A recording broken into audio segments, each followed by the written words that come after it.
Bonjour, mon nom est Marie-André Laplante. Moi, j'ai souffert d'agoraphobie avec attaque de panique pendant plus de 20 ans et la vie m'a fait le cadeau de fonder l'organisme Phobie Zéro.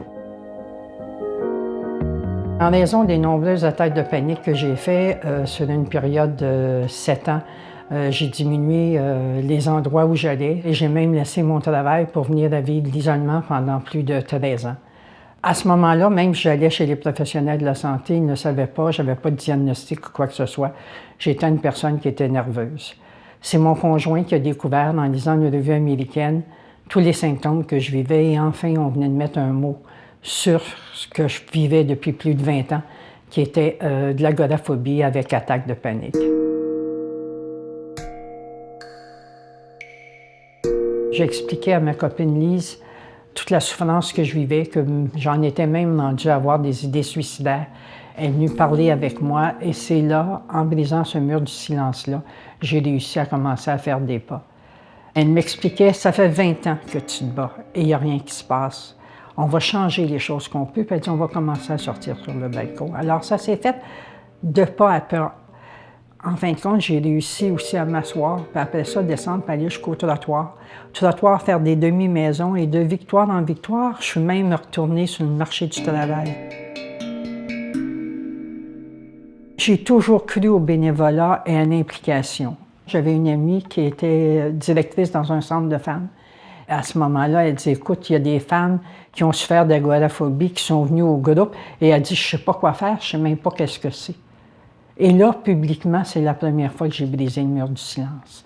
Je leur ai dit, écoutez, si vous voulez, je vais vous tendre la main, on pourrait se rencontrer une fois semaine et on va faire un bout de chemin ensemble. Et ça a commencé comme ça, Phobie Zéro.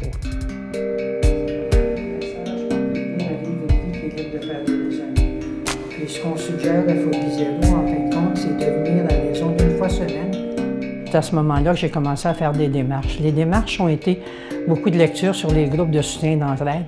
Je suis allé voir des professionnels de la santé sur la Rive-Sud, leur demander où ils dirigeaient les personnes qui souffraient de troubles paniques, d'agoraphobie, de phobie sociale. Et on me dit, à ce moment-là, on les dirige à Montréal. Mais je dis, ça n'a pas de sens, on ne prend pas le pont, on ne prend pas le tunnel et tout ça.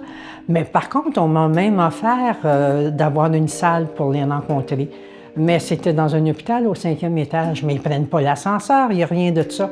Alors mes démarches ont commencé et je suis allée frapper au CLSC et au CLSC de Sainte-Julie tout de suite.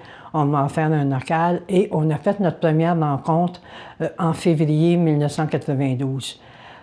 Dès lors, on a innové en faisant des groupes de soutien d'entraide. Il n'y en avait pas dans la province de Québec. J'ai 3 petits-fils. Moi, je suis gâtée par la vie.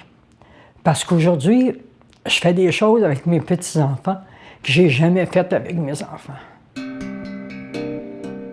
Jamais j'aurais pensé qu'un jour, j'aurais la chance de revivre. Puis il ne faut pas abandonner. C'est ma vie, mon cheminement en réalité.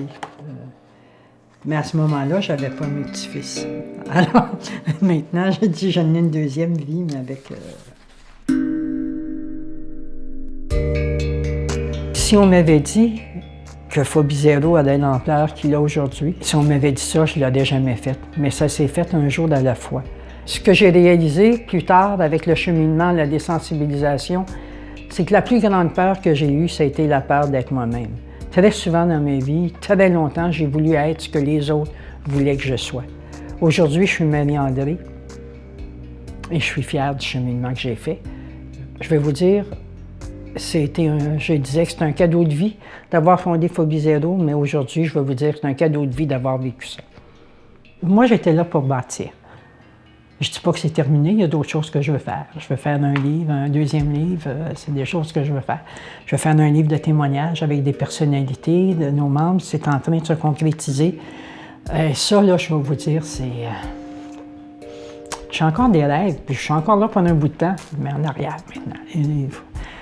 Moi, j'étais là pour bâtir, c'est fait.